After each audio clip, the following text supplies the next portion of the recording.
So, here we are at The Survivors, the second episode of the second serial of Doctor Who. We start with a reprise of the cliffhanger from the previous episode. Barbara is stalked through the city and approached by something with a sucker for a hand. She doesn't scream in this version, as she did in the previous episode. One of the things that's going to happen sometimes over the years is that cliffhanger reprises for Doctor Who are not always going to be exactly as they were at the end of the previous episode. Sometimes it's just a matter of editing differently. Sometimes they deliberately edit in new information. In this case, it feels just like they reshot it a little bit, or they just didn't edit the scream in this time. It'll vary. It won't always be the case, but it will be a thing. As for this episode, we cut over to Ian, Susan, and the Doctor, who are searching through the city, and they discover a laboratory. Once in the laboratory, they find the instruments there show that the planet is polluted with radiation, and they've been walking around in it unprotected. The Doctor wants to immediately leave without looking for Barbara. He even admits to the trick he did with the fluid link to get everybody to come to the city in the last episode. Ian is furious and basically holds the fluid link as hostage to get the Doctor to help him search for Barbara. It's all kind of a moot point, though, because as soon as they get outside the lab, they meet the Daleks. The Daleks are probably the most iconic villains in Doctor Who. They were then, and they are now. The Daleks try to take them prisoner. Ian tries to make a break for it, but they shoot him down and paralyze his legs. They're brought to a cell where they're reunited with Barbara. The Doctor is then taken for interrogation. He learns that the Daleks are the survivors of a war with a species called the Thals, and that the planet was irradiated at the end of that war, and the Daleks retreated inside their travel machines. The Thals, he learns, are horrible mutations that live on the surface, but they must have a drug that protects them from the radiation. The Doctor recognizes that the box of glass vials that they found in the previous episode must be those radiation drugs, and he recommends sending someone out to get it. The Daleks can't leave the city, so the Doctor suggests sending one of their party to do it, the other three being held as hostage.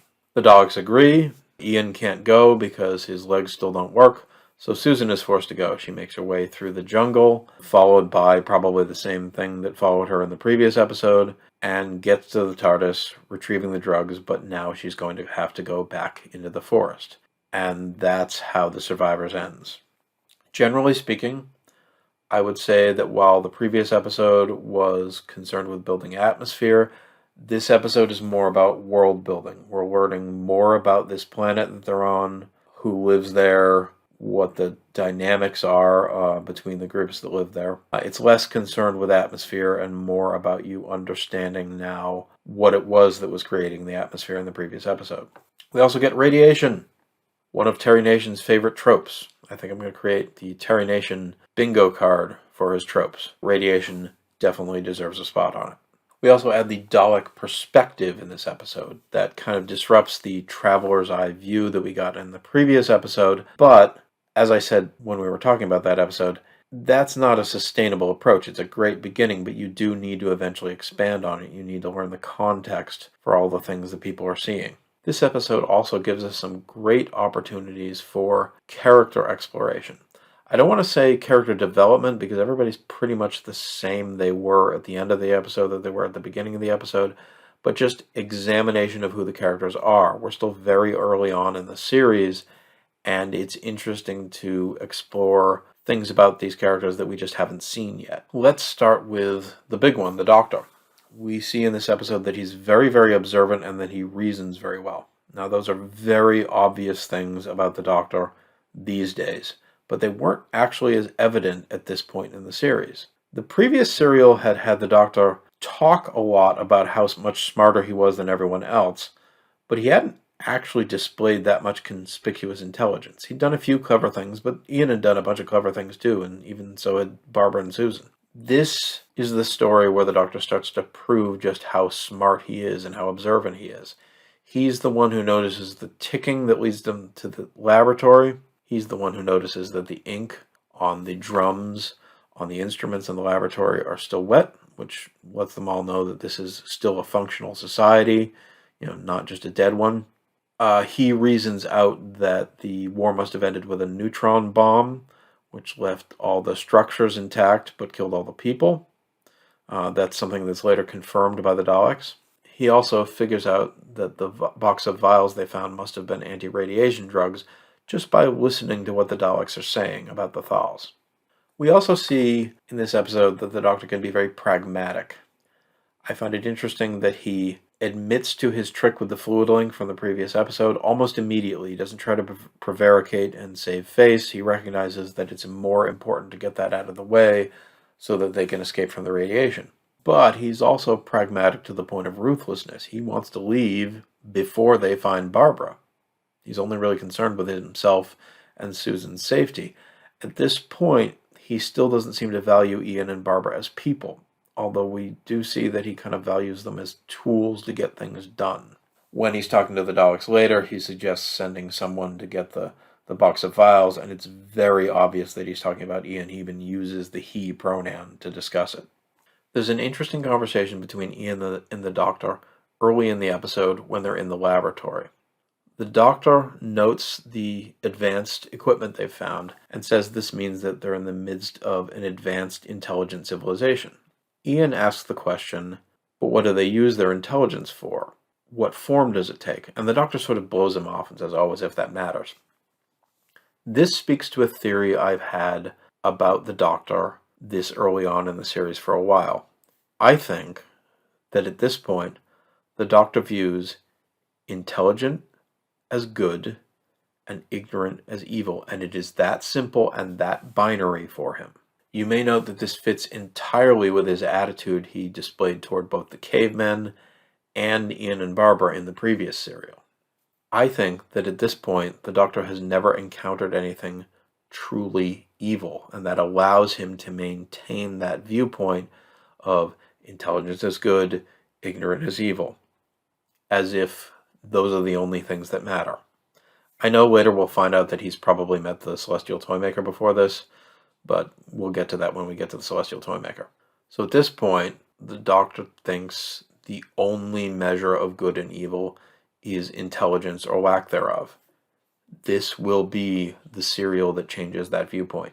It is interesting to know that even in all the stress that the Doctor's under in this episode, his curiosity still comes to the fore, even as he's being interrogated by the Daleks, even as he's stricken with radiation poisoning. He still wants them to tell him the story of their world. Curiosity really is his most defining way of looking at the world. Ian is pretty pragmatic and practical as well in this episode, although he has different values and different priorities than the Doctor does. In the beginning of the episode, when Ian tries to escape from the Daleks, I'm generally of the impression, just given Ian's general personality, but before and after this, that Ian's not just trying to get away from himself. His plan is to get away, circle around, and find a way to rescue everybody else. But it fails miserably. They shoot him down, and his legs don't work anymore. Ian's reaction to this is one of extreme shock. And it's interesting to note just how much that seems to bother him. Now, I don't blame anybody for freaking out if suddenly their legs don't work. But I think in terms of Ian's particular character, I think Ian's very, very used to being able to rely on his own capabilities, particularly his physical ones. And you see this all through the rest of the episode. He's very frustrated by the fact that his legs don't work. He keeps trying to push them to work before they're healed. He bangs on his thigh because he's so bothered about this. It really upsets him. It's worth noting that, like the Doctor, Ian clearly assumes he's the one who's going to be going for the drugs later. He only can't because his legs doesn't work. In fairness to Ian, over the course of the next 2 seasons, we'll see that Ian is an incredibly physically capable guy. So the idea that he can't rely on something that he's usually really good at, I can understand why that bothers him. Barbara doesn't get a whole heck of a lot to do in this episode, but Jacqueline Hill continues to play her very well. I particularly like her acting toward the end of the episode when the radiation sickness starts to get the best of her and she's almost delirious. I think she plays that really well. Barbara is also the person who first brings up the idea that the Daleks might not just be machines, that there might be something inside them, which is, of course, True. And then there's Susan. As in the previous episode, Susan sides with Ian against her grandfather when they start to argue. It actually has the opposite effect in this episode that it had in the last episode. In the previous one, when she did that, the Doctor sort of dug in his heels and made sure that he was the one making the decisions. In this episode, he just gives in. I think that's the pragmatism I was talking about. He realizes that arguing with them both is a waste of time, that they need to just find Barbara and go at this point. Susan also seems to be the least physically affected by the radiation sickness. Makes me wonder if it's an age-related thing. I mean, in retrospect, we know that Susan is probably considerably older than she actually looks, probably older than Ian and Barbara. But I'm talking in terms of sort of physical age and maturity as to how much the radiation affects them. Ian also seems to take a while to get affected by it, but I think that has more to do with the sheer amount of adrenaline he's got going because he's so pissed off about his legs. Let's talk about Susan's fear for a bit. I have complained in the past and will complain in the future about how hysterical Susan gets when she's afraid. To her credit, she does not do that in this episode. She kind of verges on it a couple times, but she pulls back. In this episode, Susan's fears are pretty reasonable, and she keeps them under control without going into complete hysterics. I have found it interesting that when Ian gives her the little pep talk before she goes, he does not do so in terms of, you're a brave person, you're a smart person, you can overcome your fears and do this. He doesn't do it by trying to build up her own self-confidence. He's seen Susan break down in hysterics multiple times by now, and I think he recognizes that pulling herself out of that is just not something she does. She relies on other people when she goes hysterical. So instead, he stresses how sick and how ill Barbara and her grandfather are. He stresses their need, not her ability. I think knowing that these are people she cares about and that motivation will drive her rather than just, buck up, you can handle this. And I think that was a good choice on his part and an interesting choice for the writers to recognize that Susan isn't really up to just doing this on her own. Okay, so that's the regulars. What about the Daleks? Let's talk about the design of the Daleks. The Daleks are bug-eyed monsters. Exactly the kind that head of drama Sidney Newman said he didn't want on the show. And of course, rumor has it that when he saw the episode, he got very ticked off and called up Verity Lambert, the show's producer, first female producer at the BBC, full of piss and vinegar, and argued with her about it. And she argued back. In fairness, I see his point. I think he didn't want Doctor Who to be constantly relying on schlocky-looking bug-eyed monsters because he didn't want it to become like those schlock-fest 50s B-movie sci-fi things. He wanted Doctor Who to tell serious stories. Verity, to her credit, argued back, and I think she's right. First of all, the dogs are being used to tell a relatively serious story. Second of all, Dalek design is iconic, and you can tell by the fact that it's barely changed in 60 years. Yes, there have been little tweaks here and there. They've added the slats to their sides, changed their color a whole bunch of times. When we got to the new series, they sort of look more armored, almost like they're little tanks. The biggest change with them in the show is probably the multicolored Daleks in the beginning of Matt Smith's era. But if you really look at that, those aren't that significant in terms of how much things were changed, and yet even those small changes upset a lot of fans. People know what Daleks should look like, and they get bothered when you deviate from that too much.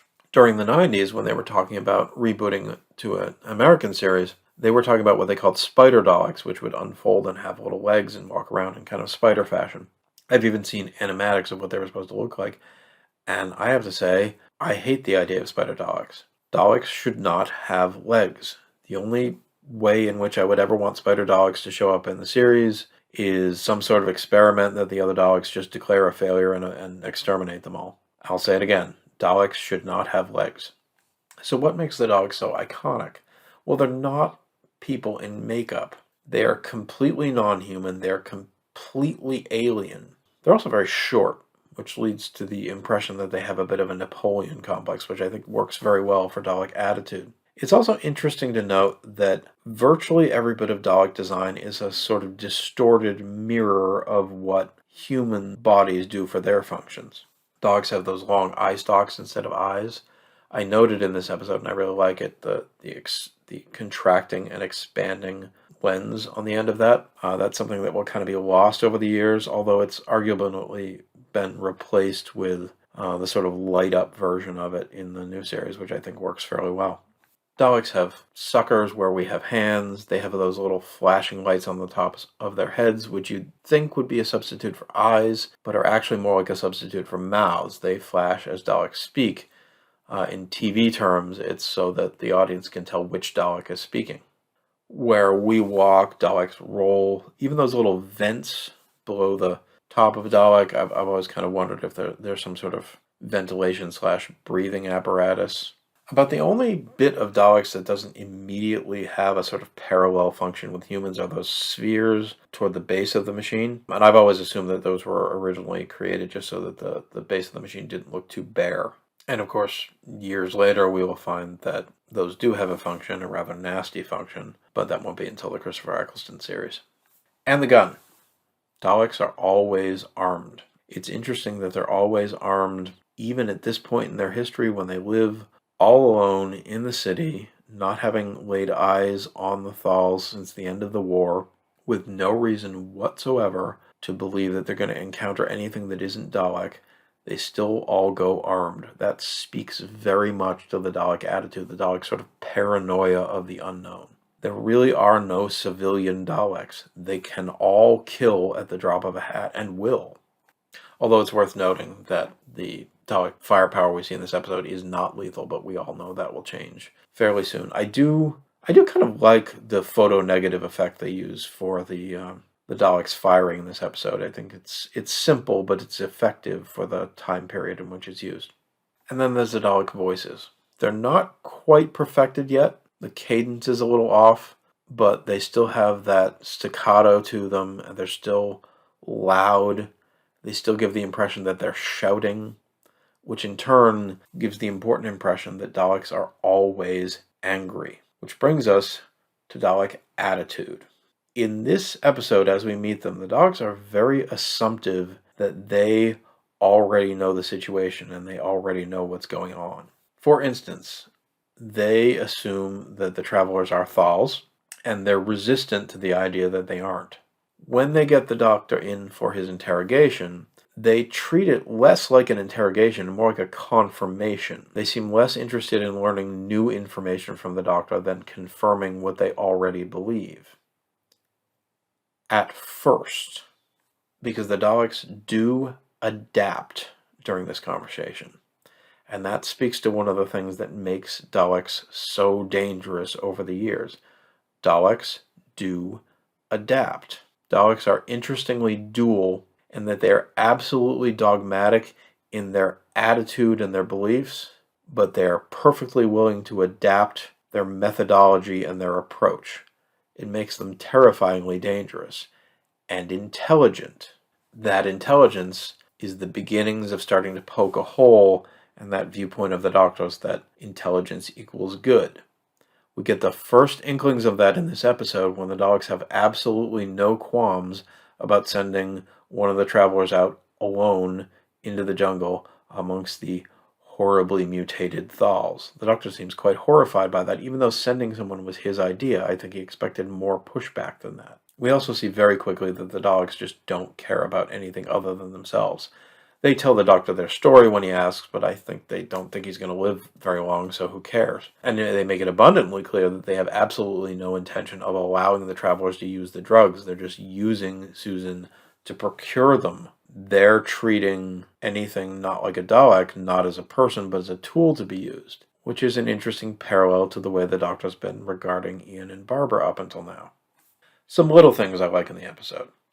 I love that Barbara mentions that, there's no furniture in, the Dalek city, which, in retrospect is obvious, but it speaks to the fact that the Daleks are the only beings that live here. It also speaks to the fact that Daleks don't ever leave their casings, that they live in those things. Thus, they have no need for furniture. It's interesting to note that the Doctor clearly thinks the radiation will kill them all, including himself and Susan. Now, of course, we are years before regeneration is going to be introduced as a concept in the show, and it hadn't even been conceived of behind the scenes yet. But I still think this works.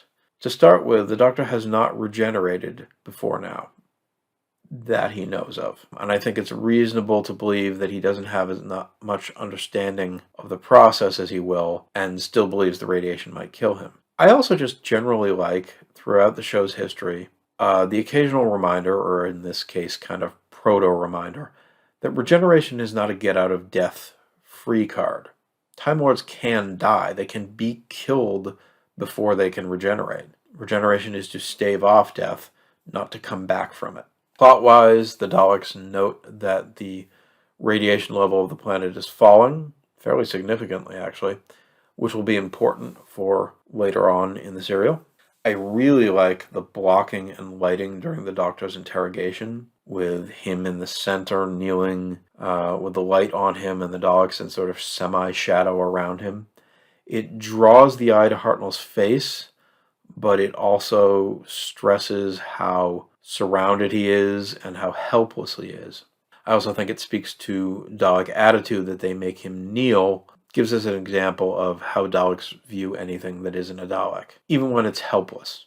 Again, in terms of plot, Ian's slow healing legs over the course of the episode are kind of a plot convenience so that Susan will have to be the one to go into the jungle. But I think it's also fairly realistic that they would take a while to heal, and it stresses something that will become a bit of a theme in Doctor Who, which is that obstacles are not going to be overcome through pure physicality. Ian's not going to be able to get them out of this simply by being more physically fit than the Daleks. That's not going to happen. They're going to have to think their way out of this. This episode contains arguably the most famous flubbed line of Hartnell's when he calls radiation drugs radiation gloves by accident. Generally speaking, these little mispronunciations on Hartnell's part get called billy fluffs. I don't really mind billy fluffs. They don't bother me. They don't take me out of the story. I think quite a while ago I just decided that that's how the First Doctor talks, that this is a person who sometimes mixes up their words. It reminds me a bit of when I watch Star Trek. I don't get bothered by William Shatner's weird enunciation when he plays Kirk. I just assume that's how Kirk talks. Just made a little billy fluff of my own. Susan explains in this episode the TARDIS locking mechanism, which seems very complicated, with a whole thing where there being 20 different holes within the lock, and there's one right hole and 19 wrong ones, and if you put it in the wrong one, the whole lock will melt. It seems a very elaborate and powerful defense mechanism. Clearly it must get changed at some point in the future, because we see companions use the key to just casually get into the lock many, many times over the course of the series. Presumably, the defense mechanism is something that the Doctor changed once he realized how often he was going to be traveling with other people. Plot-wise, it's very obvious who's going to end up going into the jungle at the end of the episode. The episode has gone out of its way to incapacitate the other three regulars. Ian's legs have been hurt. Barbara and the Doctor are sort of slowly overcome by the radiation sickness. It's very obvious that it's going to be Susan. But I do think it does so in a way that seems plausible rather than entirely contrived. I do like that Ian can't resist yelling at the Doctor when the Doctor admits to the trick with the fluid link. I think he calls him a stupid old man, or stupid stubborn old man, or something like that. I like that he does that because while it might have been more efficient to just sort of take it in stride and move on, Ian and the Doctor have been kind of at each other's throats over the course of the series at this point, and I think it would have been very out of character for Ian to just let that stand without comment. I'm glad it doesn't last too long, but I'm glad it's in there. For something I'm a little less sure of, I have mixed feelings about the way they do the jungle at night when Susan's moving through it. It is very obviously a studio set. Same with when Susan's running and they're moving leaves against her and stuff. They're trying to make the whole thing seem larger than it is. I don't think the effect is entirely successful, but I do applaud the attempt. Let's see. I do like the irony of Ian realizing that his legs have healed just as he starts to really feel the effect of the radiation poisoning. I also think it's interesting that we see that the limit of the Dalek surveillance is the edge of the jungle. Now, that may only be because it's at night, but I do think it's interesting to note for the future as we go forward in the serial. And then we get to the cliffhanger. This is a little different cliffhanger than some of the previous ones have been. This isn't an immediate threat, it's more of a potential danger for the future. It plays off the fact that Susan's just been running through the jungle and been chased by something, and that the TARDIS feels like a safe environment right after that. But it doesn't let you linger on that. Almost as soon as she gets in and picks up the box of vials, we hear the voiceover from Ian about telling her she has to go straight there and come straight back. Voiceovers are pretty rare in Doctor Who. They don't do them a whole lot. But I think this one is used to good effect because it immediately reminds Susan and the audience that that feeling of safety is going to be fleeting, that she has to leave right away. So then she turns around and opens the doors, and they choose to have there be a strike of lightning and the sound of thunder as she does so, which I think is a good choice, because otherwise the cliffhanger is literally just, well, she's opening the door and she's going to walk outside, which is not an inherently dramatic cliffhanger. And that's how The Survivors ends. We're going to move forward into the next episode from there. Please feel free to comment below. I'd love to hear how other people think about the episodes in question. Like, share, subscribe, all that good YouTube stuff. And we'll be back next time to find out what happens next.